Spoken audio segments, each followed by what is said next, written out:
Pagbalik ng kasintahan kong si Liu Ruyan at ng kanyang asawa mula sa kanilang honeymoon, ang una niyang ginawa ay binigyan ako ng isang singsing. Isuot mo ito habang buhay, sabi niya. Basta't maging masunurin ka lang, ikaw pa rin ang pakakasalan ko sa papel at magiging legal na asawa ko. Nagtataka akong nagtanong, hindi ba't kasal ka na? Nang marinig ang tanong ko, biglang nanigas ang kamay ni Liu Ruyan na may hawak na singsing. Agad na nanlamig ang kanyang mukha. Anong ibig mong sabihin? Bakit ako nagpakasal kay Li Zifeng? Sa tingin mo ba hindi mo alam? Kung hindi dahil sa'yo, na sadyang ipinagyabang mo kay Li Zifeng na magpapakasal na tayo, na halos magpakamatay siya sa depresyon, sa tingin mo ba magpapakasal ako sa kanya para lang mabayaran ang kasalanan ko? Noong araw ng kasal namin, itinutok ni Li Zifeng ang isang kutsilyo sa kanyang liig at nagbantang tatalon mula sa gusali para pilitin si Liu Ruyan na palitan ako bilang nobyo. Pagkatapos noon, bilang parusa sa akin, personal na isinama ni Liu Ruyan si Li Zifeng sa Maldives para sa kanilang honeymoon. Noong una, gumuho rin ang mundo ko. Naglasing ako, nanigarilyo at hindi makatulog gabi-gabi. Ngunit ngayon, lubos ko nang naiintindihan ang lahat. Sa katunayan, 1 taon na ang nakalipas mula nang bumalik si Li Zifeng sa bansa, at doon na nagsimulang magkalat ang lamat sa aming matagal na relasyon ni Liu Ruyan. Sa simula, simpleng kainan at kwentuhan lang sila. Hanggang sa lantaran na silang nagde-date, nanonood ng scene, at kung minsan ay hindi na umuuwi sa gabi. Sa tuwing kinu-question ko siya, iritado niya akong sinasagot. Lagi niyang sinasabi na masyado raw akong possessive. Kaya para daw gamutin ang pagiging possessive ko, lalo pa niyang nilapitan si Li Zifeng. Umabot pa sa puntong hindi niya ito ikinahiya sa harap ng media, sinabing si Li Zifeng ang matagal na niyang pinapangarap, habang ako'y isa lamang pampalipas oras. Sa kasal na iyon, sa wakas ay naintindihan ko. Si Li Zifeng ang key white moonlight ni Liu Ruyan, ang kanyang unang pag-ibig. Kaya kahit anong pagsisikap ko, hinding-hindi ko siya matatalo. Kaya nagpa siya akong sumuko na sa kanya, at sa aming 10 taong relasyon. Ngayon, sa harap ng mapanuring titig ni Liu Ruyan, kung dati lang ito, siguradong magmamadali akong magpaliwanag na hindi ko ipinagyabang kay Li Zifeng ang tungkol sa kasal, kundi kasinungalingan lang niya iyon para pigilan kami. Pero ngayon, natuto na ako. Inako ko ang kasalanan. Naiintindihan ko na. Kasalanan ko lahat. Hindi ko dapat tinanong. Kasalanan ko talaga. Hindi ko dapat inasam ang isang kasal na hindi naman para sa akin. Hindi ko dapat inasam na magkaroon ng kahit katiting na puwang sa puso ni Liu Ruyan. Mabuti na lang at hindi pa huli ang lahat para maintindihan ko ito. Nang marinig ni Liu Ruyan ang pag-amin ko, hindi man lang siya nagpakita ng pagdududa. Sa halip, nasiyahan siyang tumango. Kung ganoon, isuot mo muna ang singsing na ito. Huwag mong hubarin ang walang pahintulot ko. Tungkol naman sa marriage certificate, sa susunod na buwan na natin ayusin. Tinitigan ko ang simpleng singsing na inabot ni Liu Ruyan at nakaramdam ako ng pait. Ang singsing na ito ay isa lamang sa mga libreng kasama noong binilhan niya ng napakamahal na relo si Li Zifeng. Kahit itapon ito, baka walang pumulot. Pero sinunod ko pa rin siya at isinuot ito. Tungkol naman sa marriage certificate, hindi na ako makikipagrehistro sa kanya. Para sa akin ngayon, siya ay pinuno na lamang ng entertainment company. Hihintayin ko na lang ang pagtatapos ng aking 1-0 taong kontrata pagkatapos ng 3 araw, at tuluyan na akong aalis dito. Susundin ko ang plano ng aking mga magulang na pumasok sa isang arranged marriage. Mula noon, wala nang anumang kaugnayan sa pagitan namin ni Liu Ruyan. Nang makita akong masunuring isinuot ang singsing, tuwang-tuwa si Li Zifeng sa tabi. Mayabang niyang sinabi kay Liu Ruyan, sabi ko sayo, Ruyan, kailangan lang talagang turuan ng leksyon ang lalaking to. Tignan mo ngayon si Kuya Yan, ang bait-bait na. Sunod-sunuran sayo. Talagang epektibo ang abandoned cat effect. Siguradong hindi ka na niya kayang iwan ngayon. Isang ngiti ng kasiyahan ang gumuhit sa labi ni Liu Ruyan. Pagkatapos ay muli niya akong inutusan, mamayang hapon sa Black Horse Best Actor Awards, samahan mo si Li Zifeng bilang assistant niya. Mas may karanasan ka, kaya alagaan mo siyang mabuti. Kahit na nagpasya na akong sumuko, hindi ko pa rin maiwasang masaktan nang marinig ang kanyang mga salita. Kapag nakuha ko ang Black Horse Best Actor Award na iyon, makukumpleto ko na ang aking Grand Slam. Ang pangarap ko sa buong buhay ko ay manalo sa lahat ng major awards sa industriya at maging isang tunay na best actor. Ngunit kamakailan lang, dahil lang sa simpleng pagsabi ni Li Zefeng na gusto niyang maging best actor, pinilit ako ni Liu Ruyan na ibigay ito sa kanya. At ngayon, gusto pa niya akong maging assistant nito sa pagtanggap ng parangal. Alam na alam niya kung gaano kahalaga sa akin ang parangal na iyon, pero hindi siya nag-atubiling agawin ito para ibigay kay Li Zefeng. Kahit na masakit, pumayag pa rin ako. Itinuring ko na lang itong tuldok sa aming 8 taong relasyon. Pagkatapos nito, wala na kaming utang sa isa't isa. Pagdating sa venue ng parangal, marami ng tao sa hall. Halos lahat ay mga sikat at malalaking pangalan sa entertainment industry. Nang makita ito, nagningning ang mga mata ni Li Zefeng. Kumuha siya ng isang baso ng red wine at sinubukang makipag-usap.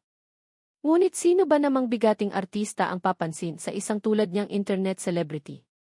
Matapos ilang beses na isnabin, namutla sa galit si Li Zefeng. Pagkatapos, naggitngit ang kanyang mga ngipin at malakas siyang sumigaw sa harap ng lahat, "Wala ka bang mata? Hindi mo ba alam na allergic ako sa alak? Halika rito at inumin mo to para sakin." Itinaas pa niya ang kanyang baba, na para bang sa ganoong paraan ay maibabalik niya ang dignidad na nawala sa kanya kanina. Akmang tatanggi ako nang biglang nagbago ang itsura ni Li Zefeng. Nagmukha siyang biktima na parang dumanas ng matinding sama ng loob. Tumingin siya sa likuran ko at nagsalita, "Ruyan, ngayong wala ka, lahat sila inaapi ako. Kahit si kuya yan, minamaliit ako." Lumingon ako at nakita ko si Liu Ruyan, ang host at isa ring best actress, na nakatayo sa likuran ko, pinagmamasdan ang eksena. Hindi ko alam kung gaano na siya katagal doon, pero siguradong narinig niya ang pag-uutos sa akin ni Li Zefeng. Kahit na paborito niya si Li Zefeng, ako pa rin ay isang kilalang best actor sa industriya. Hinding-hindi niya ako ipapahiya sa harap ng maraming tao. Ngunit sa sumunod na sandali, nalaman kong nagkamali ako. Kumunot ang noo ni Liu Ruyan at malamig na sinabi, "Jiang Qingyan, inutusan kitang maging assistant ni Li Zefeng, ganito ba ang ginagawa mo? Hindi mo ba alam na trabaho ng assistant ang uminom para sa amo niya? O kailangan ko pa bang ituro sa'yo?" Ang mga mapanuring tingin ng mga tao ay parang mga tinik na tumutusok sa akin, nakakahiya at nakakababa ng pagkatao. Kinuyom ko ang aking kamao, kinuha ang baso ng alak, at ininom ito ng isang lagukan. Noon lang nasiyahan si Liu Ruyan. Personal niyang dinala si Li Zefeng at ipinakilala sa lahat. Agad na napuno ng mga papuri para kay Li Zefeng ang paligid.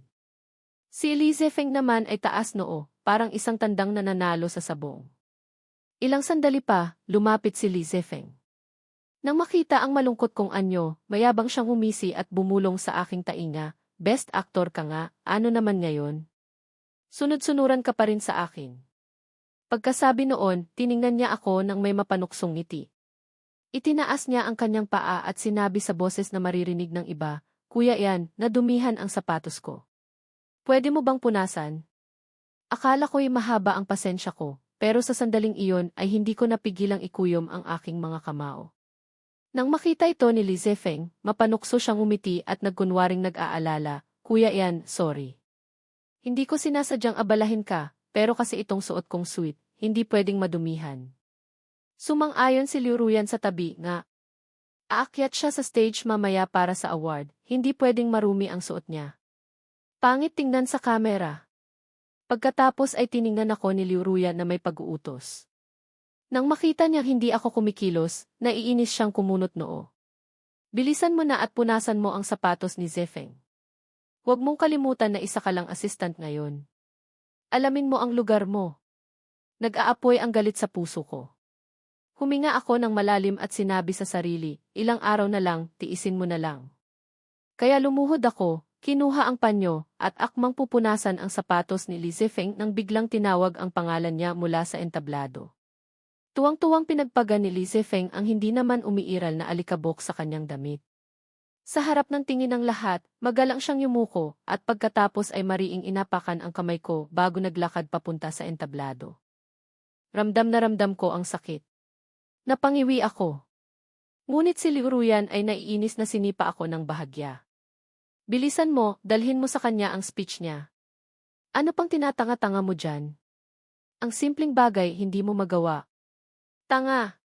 Nagtiis ako sa sakit at dali-daling sumunod. Akmang iabot ko na sana kay Li Zifeng ang papel ng bigla, blag. Gumulong siya pababa ng hagdan. Ang mga ilaw ng kamera ay walang tigil na kumislap sa kanya. Namutla at namula ang mukha ni Li Zifeng. Nagulat ako at lumapit para tulungan siya, ngunit marahas niyang iwinaksi ang kamay ko. Pula ang mga mata ni Li Zifeng at nagpakita siya ng isang di makapaniwalang ekspresyon. Kuya yan, alam kong naiinggit ka dahil naagaw ko ang Best Actor Award mo. Pero nakuha ko ito dahil sa sarili kong kakayahan. Paano mo nagawang ipahiya ako sa harap ng lahat ng ganito? Biglang nagkaroon ng bulungan sa paligid at ang mga flash ng kamera ay nakatutok na sa akin. Kalmado ang mukha ko. Hindi ko ginawa yon. Ngunit lalong nagmukhang kaawa-awa si Li Zifeng. Kung hindi mo ako hinila, bakit naman ako bigla-biglang mahulog? Nakita ng lahat kanina. Ang mga taong malapit ay nagsimulang magsalita. Nakita ko rin. Hinila siya ni Jiang Qingyan kaya siya nahulog. Kumunot ang noo ko at sinubukang magpaliwanag. Hindi ko siya hinila, iaabot ko lang sana ang speech niya. Pero walang naniwala. Yumuko si Li Zifeng, puno ng luha ang mga mata, ngunit nang tumingin sa akin, isang mapanuksong ngiti ang gumuhit sa kanyang labi. Noon ko lang naintindihan na na-frame up ako. Hindi ko akalain na ako, isang best actor sa buong buhay ko, ay sisiraan ngayon ng isang internet celebrity at wala man lang akong paraan para ipagtanggol ang sarili ko. Nagkasugat ang tuhod ni Li Zifeng at agad na binasa ng dugo ang kanyang pantalon. Ngunit pilit pa rin siyang tumayo, puno ng katatagan. Ang kanyang itsura ay nakakuha ng simpatsya mula sa marami at ang tingin nila sa akin ay napalitan ng pagkadismaya. Hindi ko akalain na ganyan pala kasama ang ugali ni Jiang Qingyan. Ipapahiya niya ang tao sa harap ng publiko. Nga! Hindi niya matanggap na may ibang nanalo ng award na para sana sa kanya. Biglang dumating si Liu Ruyan. Nang makita ang sugat sa tuhod ni Li Zifeng, itinaas niya ang kanyang kamay at sinampal ako ng malakas. Jiang Qingyan, sumusobra ka na. Tingnan mo si Li Zifeng, dahil sayo, nagkasugat na ang tuhod niya. Hindi mo ba alam na may commercial shoot siya sa mga susunod na araw? Bakit ang sama-sama mo? Ang sinabi ni Liu Ruyan ay nagdulot ng kaguluhan. Ang mga flash ng kamera ay tumama sa namaga kong pisngi. Gusto ko nang tumakbo sa sobrang kahihiyan. Ngunit itinuro ako ni Liu Ruyan at nagpatuloy, humihingi ka ng tawad kay Li Zifeng ngayon din, kung hindi, makikita mo ang gagawin ko sa'yo. Nang marinig kung paano siya ipinagtanggol ni Liu Ruyan, puno ng pagmamalaki ang mga mata ni Li Zifeng. Sa isang anggulong hindi makikita ng iba, tinaasan niya ako ng kilay. Mariin kong kinuyom ang aking palad. Isang malamig na ngiti ang sumilay sa aking labi habang tinitingnan ko si Liu Ruyan. Paghingiin ako ng tawad sa isang basurang walang talento at galing sa pag-arte. Pasensya na, hindi ko kaya. Pagkasabi noon, tumalikod ako at umalis, iniwan ang dalawa na galit na galit. Pagkatapos ng awards night, tulad ng inaasahan, ako ang sumalo sa lahat ng sisi at naging number 1 sa trending topics. Lahat ng hindi nakakaalam ng katotohanan ay sinasabing masama at mapanlin lang ako. Si Liu Ruyan naman ay ginamit pa ang account ko para mag-post ng public apology na lalong nagpatibay sa kasinungalingan. Pagbalik sa kumpanya, agad na nagpatawag si Liu Ruyan ng board meeting. Dahil sa sadyang pananakit ni Jiang Qingyan sa artist natin na si Li Zifeng, na nagdulot ng malaking pinsala sa reputasyon ng kumpanya, nagpasya akong tanggalin siya sa posisyon bilang Vice President ng entertainment company at ipalit si Li Zifeng. Malamang ay nakausap na ni Liu Ruyan ang mga board members. Ang mga taong ito, na personal kong sinanay, ay walang tumutol. Sa halip, sumipsip pa sila kay Li Zifeng. Matanda na si President Yang. Minsan, hindi na kasing talas ng mga bata ang kanyang pag-iisip. Sang-ayon ako sa pagpapalit ng Vice President. Itinaas ni Liu Ruyan ang kanyang matalim na tingin sa akin. All votes in favor. May gusto ka bang sabihin? Ano pa ang masasabi ko? Ang entertainment company na ito, itinayo namin mula sa wala matapos malugi ang pamilya ni Liu Ruyan at mamatay ang kanyang mga magulang. Pero ngayon, sinasabi niyang hindi na ako angkop. Sinasabi nilang matanda na ako. Malinaw na gusto nila akong sipain palabas. Paano ko pa sila pipigilan? Bahala na. Wala na akong pakialam. Ilang araw na lang naman at aalis na ako. Kung vice president man ako o hindi sa mga huling araw na ito, hindi na mahalaga. Nang makita nilang kalmado akong pumayag, hindi sila makapaniwala. Inaasahan na nilang makikipagtalo ako, pero hindi nila inasahan na ganito kadali akong papayag. Kumunot ang noo ni Liu Ruyan, ngunit pinigilan na lang ang gusto sanang sabihin. Ang unang ginawa ni Li Zifeng bilang bagong vice president ay angkinin ang lahat ng commercials at variety shows na para sa akin. Ako naman, dahil sa negatibong epekto ko sa kumpanya, ay sinuspinde at pinag-obserbahan sa bahay. Nang gabing iyon, muli akong tahimik na nakatanaw sa labas mula sa balkonahe. Dumating si Liu Ruyan. Nang makita ang malungkot kong anyo, isang saglit na awa ang dumaan sa kanyang mga mata. Inilabas niya ang take-out na pagkain para sa akin, mula sa restaurant na dati gusto kong kainan pero hindi ako makakuha ng reservation. Kung dati ito, siguradong magagalak ako. Pero ngayon, alam ko na. Ang kabaitan niya ay may katumbas na kapalit. Kaya tahimik ko lang itong tinanggap. At tama nga ako. Sa sumunod na sandali, nag-aalangan siyang nagsalita. Sabi ni Li Zifeng, gusto niya yung limited edition mong Bentley. Pwede mo bang ibigay sa kanya? Busy siya sa mga commitments niya ngayon, mas magiging komportable siya kung mas maganda ang sasakyan niya.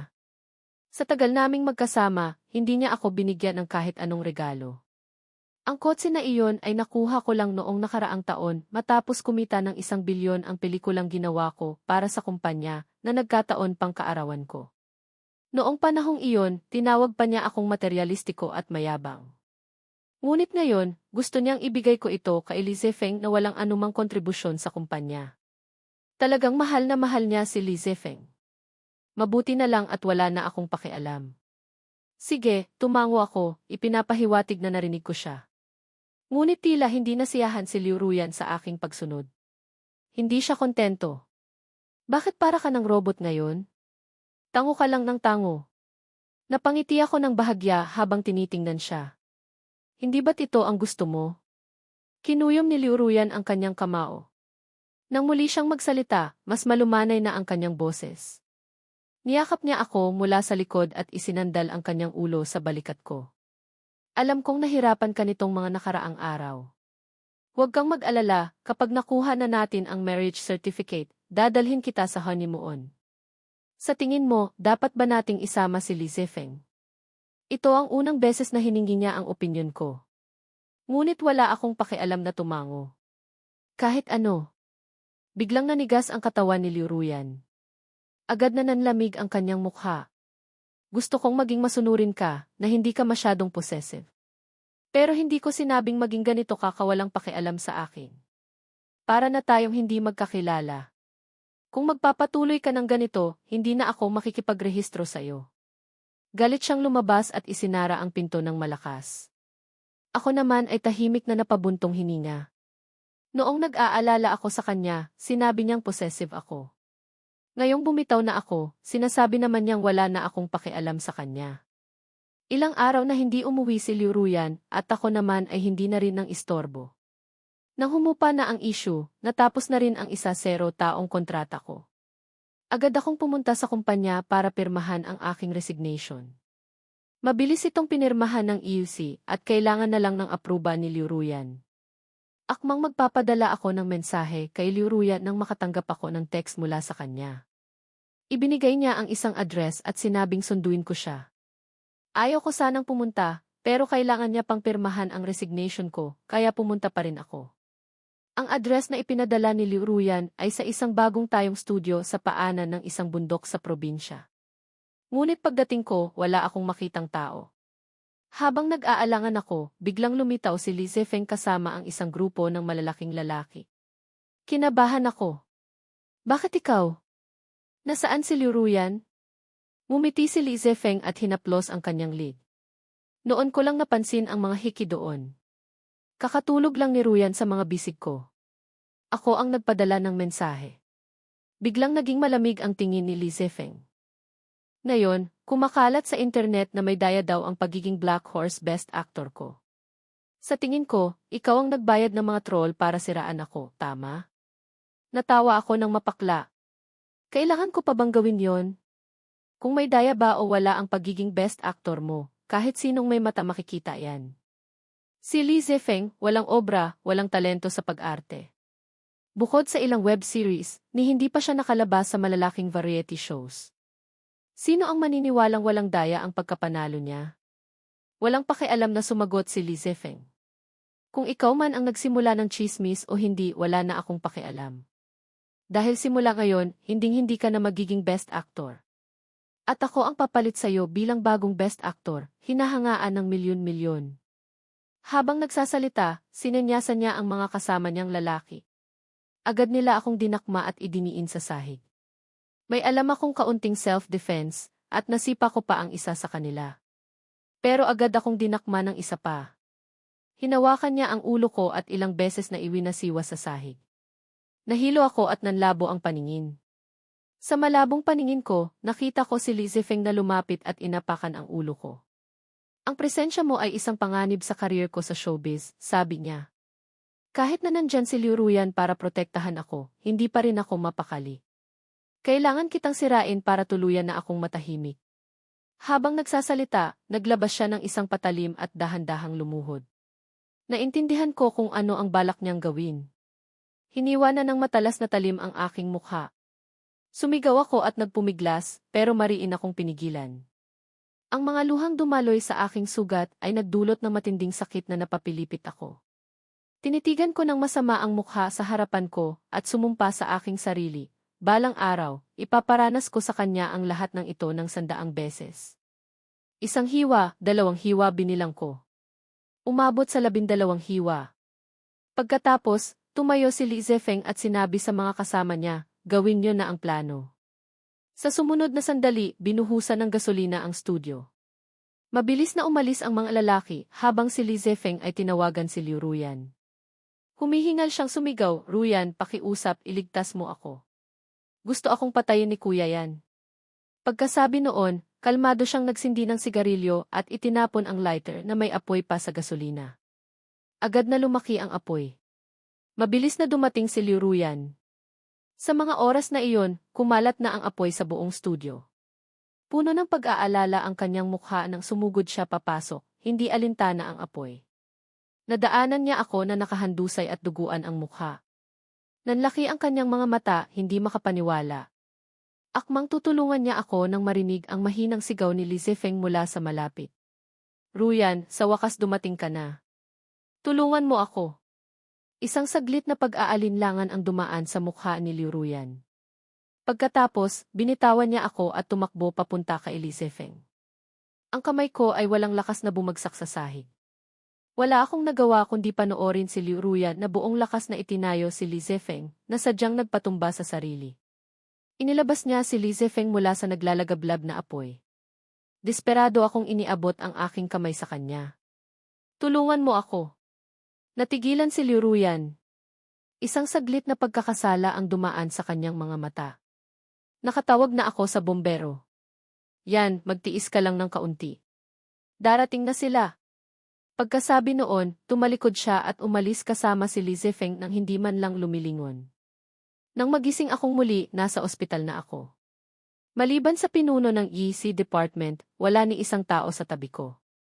Nang makita niya akong gising, tinitigan niya ang mga sugat sa aking mukha, umiling na may awa, at iniabot sa akin ang mga dokumento ng aking pagbibitiw bago umalis. Isang buong buwan akong nanatili sa ospital bago makalabas.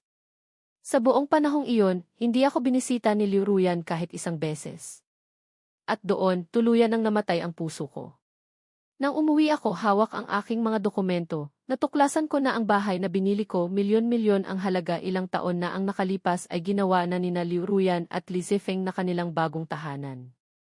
Ang mga pulang kumot at bedsheet, ang malaking pulang Double Happiness, na karakter na nakadikit sa dingding, at ang kanilang litrato ng kasal. Lahat ay sumisigaw ng kanilang kaligayahan bilang bagong kasal. Nang makita nila ako, agad na kumunot ang noo ni Liu Ruyan. Isang bakas ng galit ang lumitaw sa kanyang mukha. Ang lakas ng loob mong bumalik? Ikaw na masamang ugali na salot. Paano mo nagawang dalhin si Li Zefeng sa ganoong lugar para lang saktan siya? Hindi mo ba alam na may depresyon siya? Alam mo ba kung paano niya nalampasan ang pagbalik ng kanyang depresyon nitong mga nakaraang araw? Habang nagsasalita, itinaas niya ang kanyang kamay para sampalin ako. Ngunit natanto niyang wala na siyang masampal dahil sa mga benda sa mukha ko. Isang mapagmalaking ngiti ang sumilay sa mga mata ni Li Zifeng sa tabi. Pagkatapos ay nagkunwari siyang umaawat. Sige na, Ruyan. Pinatawad ko na si kuya yan. Kahit sira na ang mukha niya, bagay na bagay siyang maging stunt double ko. Hindi naman kailangang ipakita ang mukha ng stunt double. Tinitigan ko ang mapagkunwaring mukha ni Li Zifeng. Ang lahat ng sakit at pagtitiis na tiniis ko sa loob ng 2 taon ay sumabog sa sandaling iyon. Natawa ako ng mapakla. Sino ka sa akala mo? Isang bagay na mas masahol pa sa aso. Gusto mong maging stunt double mo ako? Karapat-dapat ka ba? Nanigas ang ngiti sa mukha ni Li Zifeng. Naiinis na sumigaw si Liu Ruyan, Jiang Qingyan, kailan ka ba titigil sa paggawa ng gulo? Sira na ang mukha mo ngayon. Kung hindi ka magiging stunt double, ano pa ang magagawa mo? Habang nagsasalita, tiningnan niya ang mga nakakatakot na peklat sa aking mukha, at isang bakas ng sakit ang dumaan sa kanyang mga mata. Pagkatapos ay nagpatuloy siya, alam kong nagagalit ka dahil hindi kita iniligtas. Pero hindi ba't kasalanan mo rin naman yan? Para lang makaganti kay Li Zifeng, gumawa ka ng ganyang klaseng plano. Ikaw ang may gawa niyan sa sarili mo. Pero dahil nag-isip ka ng mag-isa sa ospital nitong mga nakaraang araw, kung papayag kang maging stunt double niya, bukas na bukas ay kukuha tayo ng marriage certificate. At pagkatapos, dadalhin kita sa honeymoon. Pero kapag nag-honeymoon tayo, kailangan nating isama si Li Zifeng. Hindi ako mapakali kung mag-isa lang siya. Ang layo na pala ng iniisip niya. Kahit sa honeymoon, kailangan pa ring isama si Li Zifeng. Ngunit ano pa ang kinalaman ko doon? Itinaas ko ang aking kamay at iwinagayway sa kanya ang kasunduan sa pagbibitiw. Kasal na kayo. Normal lang na kumuha kayo ng marriage certificate at mag-honeymoon. Pero bakit kailangan niyo pa akong isama? Aalis ako ng bansa para sa isang arranged marriage. Wala akong panahong samahan kayo sa honeymoon ninyo. At saka, ang pagkuha ng marriage certificate ay dapat ginagawa kasama ng sarili mong asawa. Naghihintay pa sa akin ang asawa ko sa ibang bansa. At itong bahay na to, akin to, naibenta ko na. Pakiusap, umalis na kayo sa lalong madaling panahon. Nanlaki ang mga mata ni Liu Ruyan, hindi makapaniwala. Hinablot niya ang kasunduan sa pagbibitiw mula sa aking kamay. Nang makita ang sarili niyang pirma roon, nataranta si Liu Ruyan. Ang kanyang mga payat na daliri ay walang tigil sa panginginig. Pilit niyang inalala kung kailan ito nangyari. Sa wakas, naalala niya. Noong mga nakaraang linggo, nang bumalik ang depresyon ni Li Zifeng, para pakalmahin ito, naglalambingan sila sa opisina nang pumasok ang pinuno ng EQ at nag-abot ng isang salansa ng mga dokumento. Ngunit sa mga oras na iyon, puno siya ng inis at hiya dahil naistorbo sila, kaya hindi niya binasa ng mabuti ang mga dokumento at basta na lang pumirma. Nagalit si Liu Ruyan. Bakit ang pabaya ng pinuno ng EQ? Isang ganito kalaking bagay, hindi man lang ipinaliwanag sa kanya. Hindi ba niya alam na si Jiang Qingyan ay boyfriend niya? Bakit hindi niya ito binigyan ng halaga? Sa pagbanggit ng boyfriend, nakaramdam si Liu Ruyan ng kaunting pagkakasala. Inisip niya kung paano niya iniwan siya ng mag-isa sa ospital, at inamin niyang medyo sumobra siya. Kaya sa isang pambihirang pagkakataon, nagpakumbaba si Liu Ruyan. Sa isang boses na maituturing na malambing, sinabi niya, "Yan, tigilan mo na to, alam mo namang may puwang ka sa puso ko. Masyado lang akong naging abala nitong mga nakaraang araw kaya hindi kita naasikaso. Maging masunurin ka na muna at maging stunt double ni Li Zifeng. Pagkatapos ng ilang panahon, babawi ako sa'yo, okay?" Natawa ako. Kung may puwang man ako sa puso mo o wala, ano pa ang kinalaman ko roon? Ang mahalaga, wala ka na sa puso ko. At saka, nag-resign na ako. Hindi na kita amo. Wala kang karapatang utusan ako. Mas mabuti pang umalis na kayo agad. Kung hindi, kapag dumating na ang mga bagong may-ari at itinapon nila ang mga gamit na ito, wala na akong pakialam. Nang makita niyang seryoso ako, namutla si Liu Ruyan. Agad siyang nagsalita, "Seryoso ka?" Nang makita ang pagkasindak ni Liu Ruyan, humakbang si Li Zifeng at niyakap siya. Tinuro niya ako at sinumbatan, Kuya Ian, sa tingin mo ba makukuha mo ang awa ni Ruyan sa paggamit ng pagre-resign mo bilang banta? Tignan mo nga iyang itsura mo ngayon. Maliban kay Ruyan na naaawa sa'yo dahil sa pinagsamahan ninyo at binibigyan ka ng pagkakataong maging stunt double, sinong entertainment company ang tatanggap sa'yo? Tila doon lang naisip ni Liu Ruyan ang puntong iyon. Ang kanyang mukha na kanina'y maputla ay biglang naging kampante. Itinuwid niya ang kanyang likod at itinaas ang kanyang baba. Nga! Bukod sa akin, sinong entertainment company ang tatanggap sa'yo? Tinitigan ko ang kanyang mayabang na anyo. Naalala ko ang mga taon na nakalipas nang mabalitaan ko sa ibang bansa na nagkaproblema ang Liu Group. Lihim akong umalis, labag sa kagustuhan ng aking mga magulang para hanapin siya. Noong panahong iyon, wala siyang magawa, umiiyak na puno ng luha ang mga mata. Nang makita niya ako, para siyang nakakita ng isang tagapagligtas at yumakap sa akin. Sa sandaling iyon, ipinangako kong poprotektahan ko ang aking childhood friend habang buhay. Ngunit sa loob lamang ng 10 taon, nagbago na ang lahat. Tinitigan ko ang babaeng nasa harap ko na hindi ko na makilala. Ruyan, nakalimutan mo na ba? Tanong ko. Ang pagiging artista ay pangarap mo, hindi akin. Sinusundan ko lang ang mga yapak mo. Ngayon, ayoko nang sumunod. Naglabas na ako ng anunsyo. Aalis na ako sa showbiz nang walang takdang pagbabalik. Nag-aalangan ang mga mata ni Liu Ruyan. Akmang may sasabihin siya nang dumating ang mga taong mag-iinspeksyon ng bahay. Nang makita nila ang ayos ng bahay, medyo nahiya sila. Jayang, kailangan na po namin ang bahay. Sa tingin niyo po, pwede na silang umalis ngayon? Hindi ako nag-atubiling tumango. Pwede. Hindi sumigaw si Liu Ruyan, namumula ang mga mata. Jayang Qingyan, 10 taon akong tumira sa bahay na to.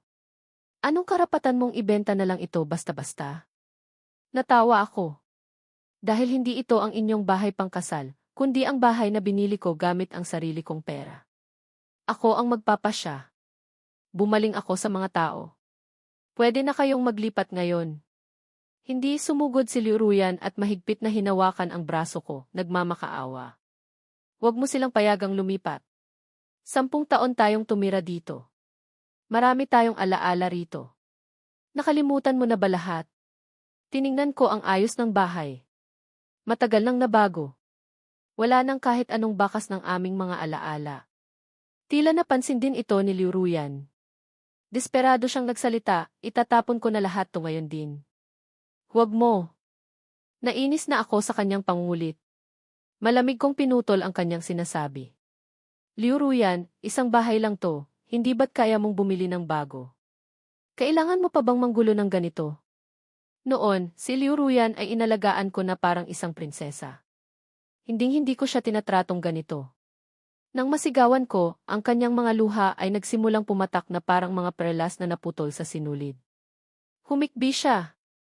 Hindi ko kayang bumili, ayoko lang itong iwan. Ano ang ayaw mong iwan? Noong paulit-ulit mo akong sinaktan para kay Li Zifeng, noong paulit-ulit mo akong inabandona para sa kanya, dapat inasahan mo na ang araw na ito. Pagkasabi ko noon, tumunog ang aking telepono. Tawag mula sa aking ina sa ibang bansa. Yan, nakita ko ang mensahe mo noong isang araw. Kayon ba ang flight mo? Bilisan mong umuwi. Hindi na makapaghintay ang magiging asawa mo. Narinig ko sa kabilang linya ang boses ng aking ina at isang malambing na boses ng babae na nagbibiruan. Hindi ko napigilang lumambot ang aking ekspresyon. Malapit na po. 3 oras na lang at sasakay na ako ng eroplano. Malakas ang boses sa telepono at narinig din ito ni Liu Ruyan. Namutla siya. Nang ibaba ko ang tawag, agad siyang nagtanong, saan ka pupunta? Naiinis na akong sumagot. Sinabi ko na. Uwi ako para sa arranged marriage. Hindi mo ba naintindihan? At saka, anong pakialam mo kung saan ako pupunta? Pagkasabi noon, lumingon ako sa mga tao. Bilisan niyo na. Itapon niyo na lang ang mga gamit sa loob. Nang makuha nila ang aking pahintulot, hindi na sila nag-atubili. Sinimulan nilang ilabas ang mga gamit. Tulala si Liu Ruyan habang hawak ang aking braso. Si Li Zifeng naman ay pilit na sinasalba ang ilang gamit. Sa huli, wala silang nagawa kundi panoorin ang bahay na unti-unting nawawala ng laman. Ang kanilang bagong tahanan ay nawala ng dating anyo. Nagtatalon siya sa galit. Masama siyang tumingin sa akin. Jayang Kinyan, kailangan mo ba talagang maging ganito kalupit? Kinuskus ko ang peklat sa aking mukha at malamig na sumagot. Malupit. Simula pa lang to. Bago ako sumakay ng eroplano, inilabas ko sa internet ang surveillance video na matagal ko nang inihanda. Siguro kahit sa panaginip ni Li Zefeng, hindi niya inakala na ang lugar na akala niya'y tago ay ako mismo ang nagpatayo. Matagal nang may mga kamera ang studio na iyon. Kahit na nasunog ito, ang mga record bago ang sunog ay nandoon pa rin. Mayroon ding isang audio recording. Iyon ay mula sa araw ng Black Horse Best Actor Awards, nang mayabang na ipinagyabang sa akin ni Li Zefeng ang kanyang mga plano. Akala niya wala akong kahandaan. Ngunit sa totoo lang, matagal na ako sa showbiz. Paano ko hahayaang manipulahin niya ako ng ganoon kadali? Pagbaba ko ng eroplano, sinalubong ako ng aking mga magulang kasama ang aking mapapangasawa. Nang makita ang mga peklat sa aking mukha, kahit nahanda na sila, hindi pa rin nila napigilang masaktan. At hindi ko inaasahan na ang aking mapapangasawa, si Xulu, ay maiiyak sa awa dahil sa aking mga sugat. Senior, nagdusa ka. Huwag kang mag-alala. Mula ngayon, poprotektahan kita. Hinding-hindi ko hahayaang masaktan ka ulit. Nang tawagin niya akong T-Senior, naalala ko na nagkita na pala kami dati. Isang gabi, pagkatapos ng klase, habang kinukuha ko ang isang package, sa labas ng eskwelahan, nakita ko ang isang babaeng heartbroken na handang magpakamatay sa pagtalon sa ilog. Iniligtas ko siya at binigyan ng ilang payo. Hindi ko inaasahan na pagkatapos ng maraming taon, magkikita kami ulit sa ganitong paraan. Nitong mga nakaraang araw, naging napakalapit sa akin ni Xulu. Marami siyang ikinuwento tungkol sa kanyang sarili, at doon ko nalaman na siya pala ang anak ng pinakamayamang si Jin. Nagtangka siyang magpakamatay noon dahil nag-aaway ang kanyang mga magulang. Ngayon, sinabi niyang mabubuhay siya para sa akin. Ako naman, mula sa pagiging tahimik, ay unti-unting nagbukas ng aking puso sa kanya. Ang mga peklat sa aking mukha ay unti-unting naglaho sa paglipas ng mga araw. At dahil ang aming pamilyang Jayang ay mga doktor ng tradisyonal na gamot sa loob ng maraming henerasyon, marami kaming pambihirang halamang gamot. Sa huli, walang ni isang peklat na natira sa aking mukha. Mas naging makinis pa ito kaysa dati. Kahapon, pagkatapos kong kumain, sinabi ng kasambahay na may naghahanap sa akin sa labas ng villa. Lumabas ako at nakita ko si Liu Ruyan. Sa mga nagdaang buwan, walang tigil siyang nagpapadala ng mensahe. Ako naman ay patuloy na sinusubaybayan ang mga balita sa bansa. Nang ilabas ko ang video at recording, si Li Zefeng ay naging isang dagang kinamumuhian ng lahat. Isa lang siyang internet celebrity, ngunit dahil sa suporta ni Liu Ruyan, naging arogante siya sa showbiz at maraming nakaaway. Kaya nang bumagsak siya, sunod-sunod na lumabas ang kanyang mga baho. Nabulgar na noong panahon niya bilang internet celebrity, marami siyang tinanggap na babaeng disipulo, at nakipagrelasyon sa maraming mayayamang babae. Nang malaman ni Liu Ruyan ang mga ito, agad niya itong pinaimbestigahan. Nang mapatunayan, hindi na niya napigilan at sinampal si Li Zefeng. Si Li Zefeng naman, na sobrang stress na dahil sa mga issue, ay hindi na nagtimpi. Gumanti siya ng sampal at sinakal pa si Liu Ruyan, pinilit siyang ayusin ang problema. Sa huli, nagsuntukan sila at halos magpatayan. Nang dumating ang mga pulis, ang galit na si Liu Ruyan ang unang nag-report kay Li Zefeng dahil sa pagnanakaw ng pondo ng kumpanya. Si Li Zefeng naman ay hindi nag-atubili at inilabas ang lahat ng baho ni Liu Ruyan. Isiniwalat pa niya sa mga pulis ang insidente ng drunk driving ni Liu Ruyan, maraming taon na ang nakalipas na ikinamatay ng isang tao. Sa huli, si Li Zefeng ay napatunayang nagnakaw ng 30 milyong pondo ng kumpanya. Dahil sa kaso ni Liu Ruyan, sinentensyahan siya ng 7 taong pagkakakulong. Ang kaso naman ni Liu Ruyan sa drunk driving ay matagal nang naayos sa pamilya ng biktima. At dahil matagal na itong nangyari, hindi na ito gaanong lumaki. Ngunit para sa kanya sa showbiz, isa itong mansang hindi na mabubura, na lubhang nakaapekto sa kanyang imahe at karera. Nang bumalik ako sa kasalukuyan, tinitigan ko si Liu Ruyan sa harap ko. Napansin kong pumayat siya ng husto. Nang una niya akong makita, nagulat siya. Pagkatapos, sunod-sunod na tumulo ang kanyang mga luha. Humikbi siya, yan, gumaling na ang mukha mo. Hindi ko alam kung bakit siya narito, o kung bakit bigla siyang nag-alala. Kaya nagtataka akong sumagot, gumaling na. Bakit ka na parito? May kailangan ka ba? Kinagat ni Liuruyan ang kanyang labi at kaawa-awang nagsalita. Yan, nitong mga nakaraang araw na wala ka, miss na kita. Araw-araw kong pinag-isipan ang mga pagkakamali ko. Nalaman kong sobra-sobra ang pagkakamali ko. Hindi ko dapat naniwala kay Li Zifeng. Hindi dapat ako naging ganito kalupit sa'yo. Alam ko na ang mali ko ngayon at nagbago na ako. Yan, nandito na ako. Nandito ako para ihatid ka pa uwi. Natawa ako. Alam na niya ang mali niya, kaya dapat ba akong magpasalamat? Nandito siya, kaya dapat ba akong sumama sa kanya pa uwi? Nakakatawa. Para sa akin ngayon, isa na siyang estranghero. Saan niya nakuha ang kumpiyansang iyon? Umuwi ka na mag-isa. Magpapakasal na ako. Wala akong panahong sumama sa'yo. Pagkasabi noon, akma na akong papasok nang bigla niya akong niyakap mula sa likod. Sa isang mapagmahal na tono, sinabi niya, yan, sige na. Alam kong galit ka pa. Pero talagang natuto na ako sa pagkakamali ko. Huwag kang mag-alala, pagbalik natin, kukuha tayo ng marriage certificate at bibigyan kita ng isang ingranding kasal. Nainis na talaga ako sa kanya. Tinanggal ko ang mga kamay niya sa aking baywang at malamig na nagsalita. Miss Liu, mayroon na akong fiance. Pakiusap, panatilihin mo ang distansya. At saka, kumuha na kami ng marriage certificate ng aking fiance. Pakiusap, tigilan mo na ang pangulit sa akin. Natigilan si Liu Ruyan. Pagkatapos, pilit siyang umiti, hindi makapaniwala. Nagkakandautal siyang nagsalita. Nagsisinungaling ka lang, di ba? Bukod sa akin, sino pa ba ang tatanggap sa'yo? Yan, nagkamali ako. Hindi ko dapat nakipag-ugnayan kay Li Zifeng.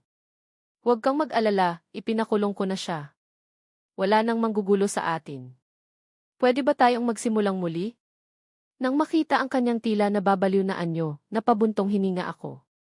Noong itinuring ko siyang kayamanan, paulit-ulit niya akong sinaktan. Ngayong sumuko na ako, hinihiling niyang magsimula kaming muli. Hindi ganoon kadali. Para tuluyan na siyang sumuko, tinawagan ko si Xulu at sinabing dalhin ang aming marriage certificate. Mabilis na dumating si Xulu, dala ang dokumento. Nang makita ang magandang mukha ni Liu Ruyan, isang bakas ng pag-aalala ang dumaan sa kanyang mga mata. Pagkatapos, inakbayan niya ako na parang nagdedeklara ng pag-aari.